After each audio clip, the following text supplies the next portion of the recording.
So in an ideal world, you would want to figure out a way to exercise where you can maximally load the muscle while minimally loading the joint. I'm more interested in extending my health span, which is the quality of my life. We say sleep might be the single most important, but that's probably not accurate information. That's probably not the correct way to say it. The right way to say it is probably sleep is the one that you will suffer from the quickest. Need motivation? Watch a Top 10 with Believe Nation. Top 10, I got a top 10. Got my motivation high for my top 10. Gotta learn from the wise women and men. All my life, like 9 for my top 10, top 10, 9. This one's for my top 10. Hey, it's Evan Carmichael, and I make these videos because chances are you are the most ambitious person in your circle, but you know you're capable of more. And you get that push by surrounding yourself with the best. So today, let's learn from one of the best, Peter Attia, and my take on his top 10 rules for success. Enjoy. Okay, let's kick it off with rule number 1. Exercise correctly. So in an ideal world, you would want to figure out a way to exercise where you can maximally load the muscle while minimally loading the joint. So there is a lot of joint failure that becomes problematic. I mean, and I'm separating the obvious, which is there's just too many people who aren't exercising enough or correctly at all. Right. And so they're just sort of withering away. But if you come at this through the lens of, okay, well, what if we're dealing with a subset of people who are committed to figuring out how can they exercise best? In many ways, it's just a lack of specificity, right? So most people who exercise can't actually tell you why they're doing what they're doing. The 99.9% of us who don't get paid to play a sport and who aren't even really competing at a serious level outside of the professional ranks, I don't think we know what our sport is. And I think the sport should be being the most kick-ass 100-year-old that ever lived. Rule number 2, develop emotional resilience. I'm curious if we could start there about how important is mental health for our length of living and the quality of our life, and what can we do to increase the quality of our mental health? You know, I think it's something that has been so ignored typically by medicine. And I think part of it has to do with just the stigma that's associated with mental health. And that can be depression in a formal sense where we have a diagnosis of depression or mania, hypomania, bipolar, schizophrenia, all these things that, you know, sort of get labeled by a diagnostic criteria. But frankly, I think it goes much broader than that. It basically comes down to how well do we all cope with distress, because life is stressful. And whether it's really big stress like loss of job due to COVID or loss of a spouse or divorce, or just frankly the day in and day out kind of grind of life, the tools that we have to cope with that distress and maintain kind of a buffer within which we function really determines so much of the quality of our life. And when people come to me as patients, most of them are paradoxically not saying the silly things you might expect, which is, oh, I want to live forever. I'm in pursuit of immortality. No, I think most people are saying, I would love it if I could live a little bit longer. And that's called lifespan, living longer and extending life. But I'm more interested in extending my health span, which is the quality of my life. And so to that end, health span has 3 pieces, right? It's the cognitive piece. So how well does your brain work as you age? And we could talk about what makes up cognition. Then there's the physical piece. So, you know, basically what we think of as the exoskeleton, right? So your bone mineral density, your muscle mass, function, ability to move, freedom from pain, all of those things. And then, of course, this third piece, which we just talked about, which is the emotional resilience and the ability to maintain a tolerance around distress.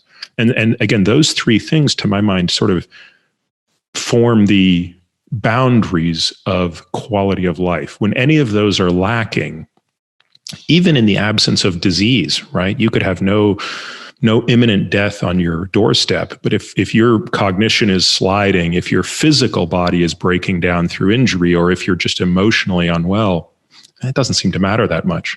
Rule number 3, value time. An anecdote is one of my patients is very close friends with Warren Buffett. And he mentioned to me 2 things that struck me. The first is he sees Warren maybe every 6 months. And he said, it's amazing how over the previous year, 2 years of seeing him, that 6 months is more than enough to notice a significant decline in his physical health.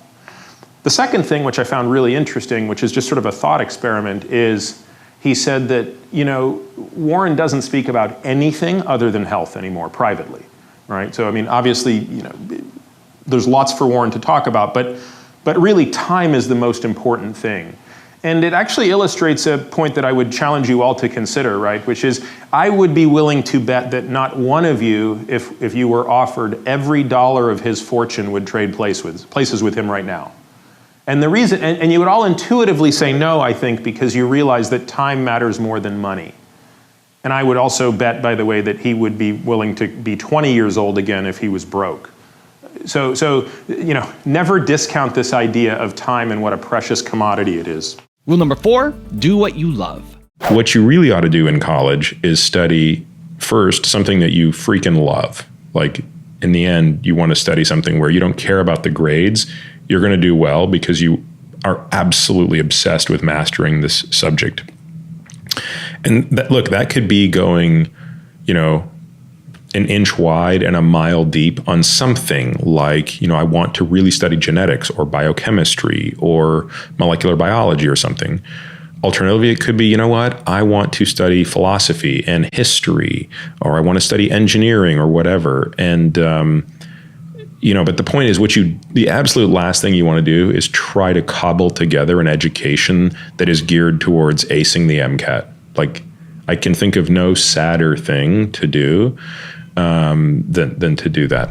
Also, if you want to have more self-confidence and self-belief, I've designed a special free training to help you get it, where every day for the next 254 days, I will send you a link to an unlisted video to your email to every day shift your confidence and self-belief forward. The science says it can take up to 254 days of consecutive action to make a habit stick. And I want you to get the habit of self-confidence and self-belief. The link to join absolutely for free is in the description below. You were up and dressed and ready to go before your parents were up. You know why? Because you knew something unexpected was going to happen. That's how we should live our lives. Waking up with the understanding to expect the unexpected. One of the real reasons we don't do the things that frighten us is because we are afraid of being judged. Rule number 5, build new routines. My thing is, how do we stay alive long enough to give time for these step function breakthroughs to happen? So what do I do? Like, what are the things that I train, or the hormone replacement therapies that I need to go? What do I need to watch? What are those things that I should be doing? Taking a step back, I would say 3 years ago, 80 to 90% of my energy went into how to not die, which basically, the defensive strategy. Yeah, which is tantamount to how do you delay the onset of chronic disease. So the mathematical equivalent of longevity from a lifespan perspective is creating a phase shift in disease onset. If you want to live to 100, it basically means you have to delay the onset by about 2 decades of every major chronic disease. Wow. So it doesn't mean you can't get cancer or heart disease or any of these other things, but you better figure out a way to get them 20 years after the average person gets them.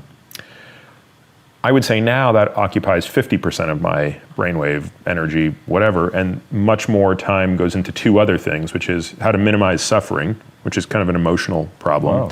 and then how to be this kick-ass 100-year-old. So to the latter, the model I have in my mind is that of sort of Bruce Lee. Bruce Lee sort of looked at each and every discipline of martial arts, including boxing and wrestling and things like that, and said, let me extract from each of these disciplines that which I believe is useful, discard those that I think are useless, and create a perfect fighting form that is truly geared towards self-defense. So it is not a sport. There is no tournament. There is no rank. There is no belt. There is no sensei.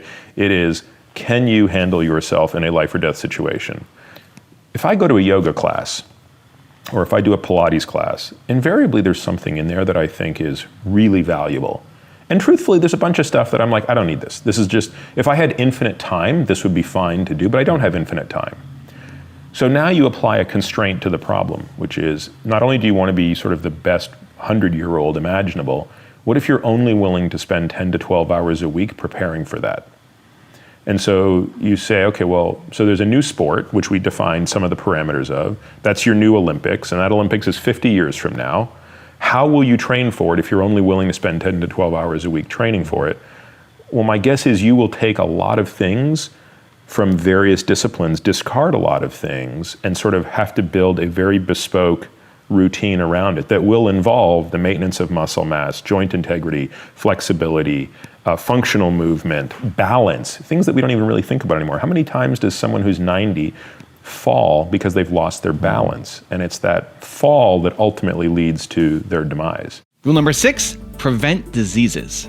Medicine says we don't do anything until there's a problem, right? So the entire system of the way a diagnosis works, the way a diagnosis is attached to a set of symptoms, the way it is treated, the way it is billed for, and the infrastructure of healthcare delivery is all around waiting until there is a problem, treating that problem, and basically doing better and better at treating chronic disease. And I don't want to suggest that we have not done a good job of that, right? So if you go back in time 60 years, your likelihood of dying from your first heart attack was well over 50%. In other words, somebody shows up with a heart attack. And by the way, for men, 2/3 of those were going to occur before the age of 65. Wow. So you show up with your first heart attack, at that time, you probably had a 70, 80% chance of dying on first presentation.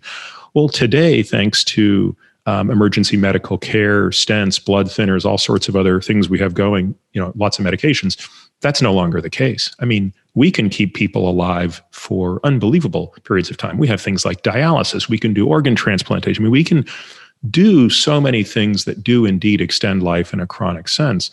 And I'm not suggesting that we shouldn't do those things.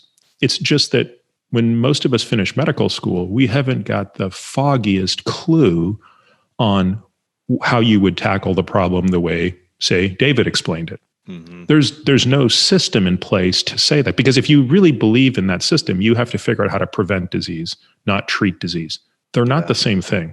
Rule number 7, use the note card system. I've been a note card taker, carrier for as long as I can remember, though this leather one, which I got from the company, I think they're called Lavenger. They make like bags and stuff. I've had this one for about 10 years. So I use 3x5 cue cards, and they all have different colors to do different things. Now, my daily list is the first card. So these are the things that I want to do today. And truthfully, I don't always get everything done on my today card.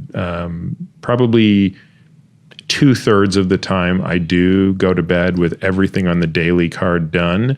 But if not, you will flip it over and then the next day take something there, if it's still relevant, and put it on that card along with the next things that need to be done.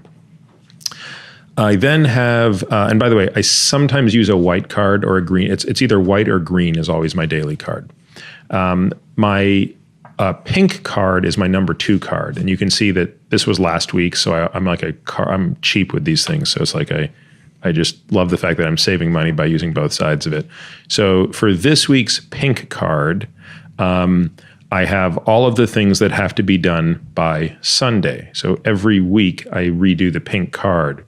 And as you can see, for all of my things, there's like a little square box, and it says next to the thing. So a lot of the times it'll be a box with a half check through it, which is when I'm partially done with that task. So the task is fully done when you have the 2 checks through the box. So I have boxes here that have nothing, meaning I haven't done them yet. I have others that have a single hash through, which means it's in progress. And I have others that are fully hashed through, which means they're all the way done. I then have my orange card, which is, notice this one? To get this color of orange, it has to come on this awful chartreuse stripy color on the back, which I don't reuse. This is very patient specific. So I don't speak Spanish. So I have a very patient specific group of things that go on here.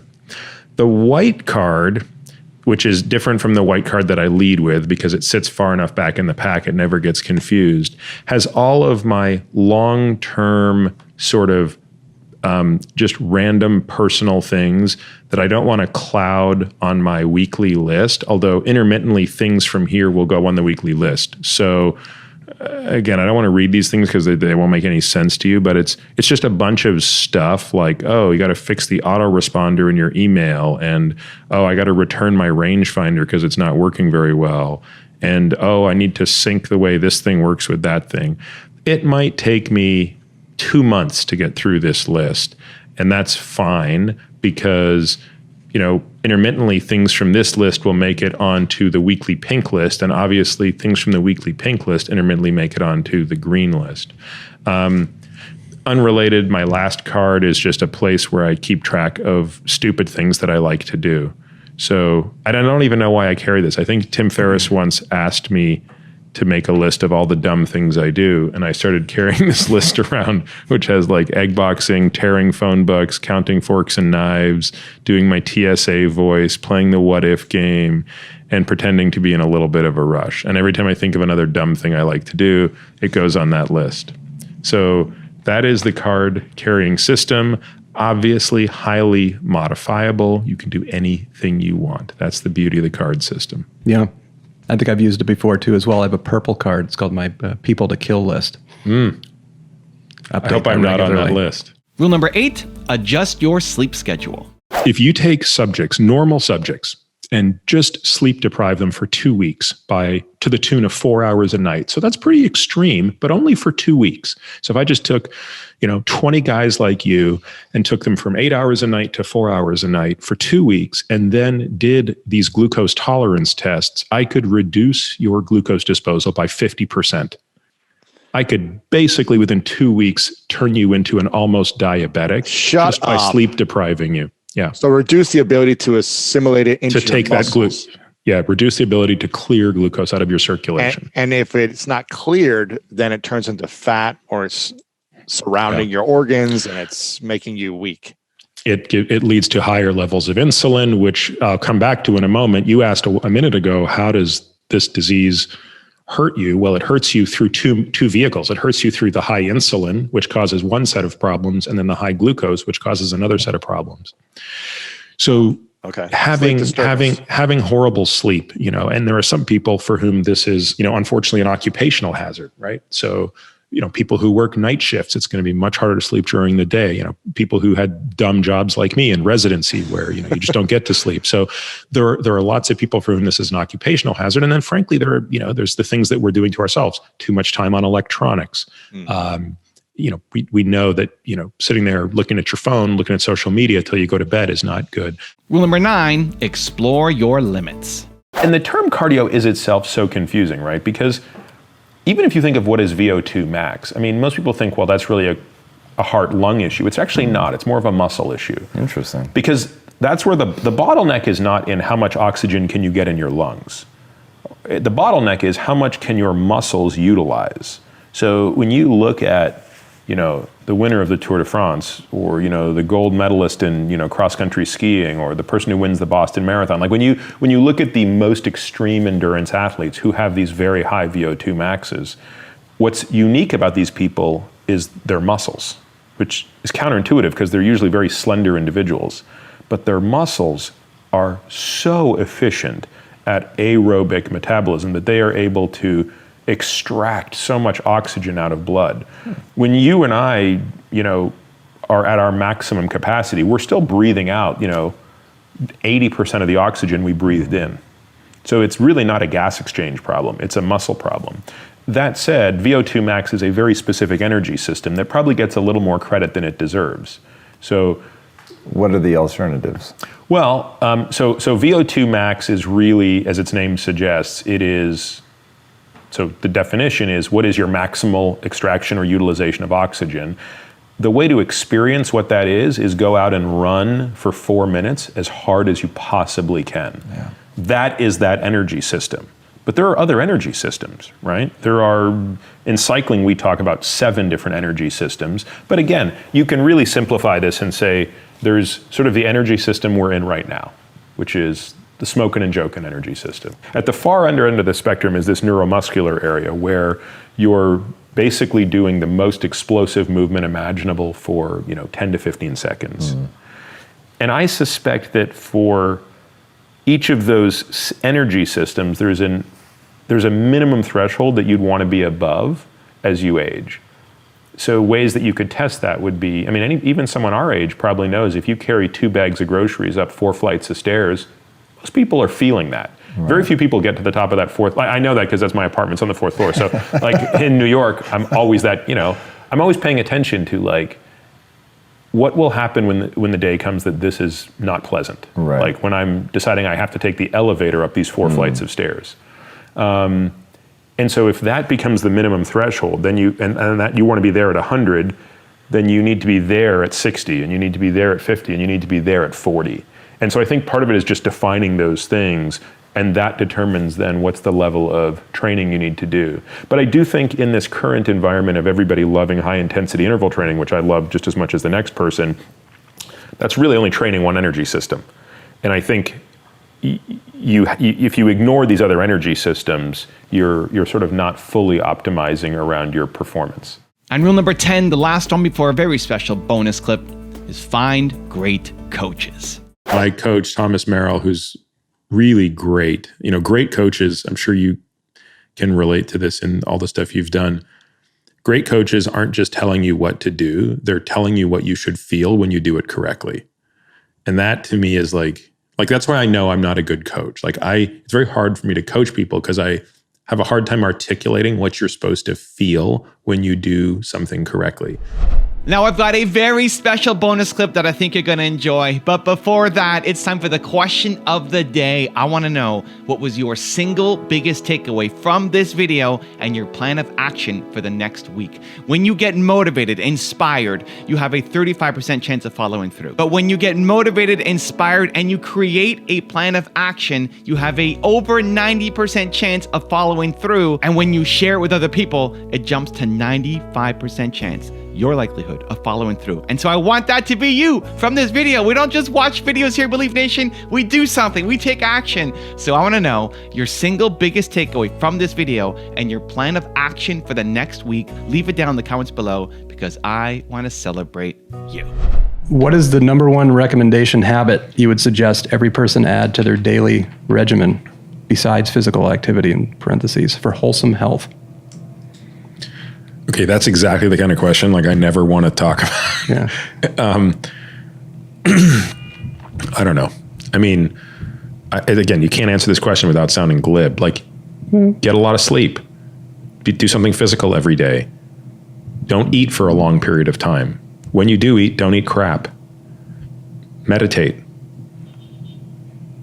I'm going to leave it at that. Number one. Was there number one? The number one?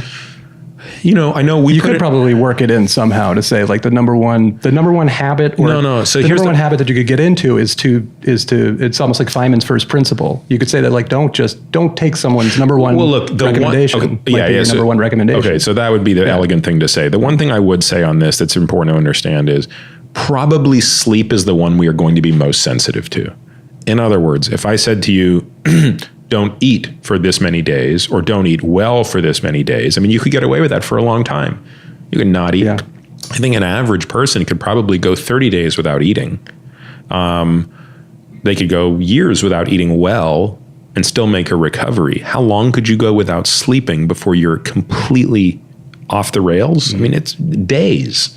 So in many ways, we say sleep might be the single most important, but that's probably not accurate information. That's probably not the correct way to say it. The right way to say it is probably sleep is the one that you will suffer from the quickest.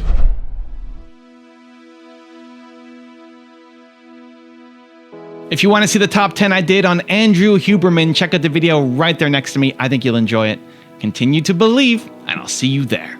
It's that sweet spot of enjoying life and trying really, really hard at it at the same time. I actually used to set a timer and I wouldn't allow myself to get out of the chair until the timer went off.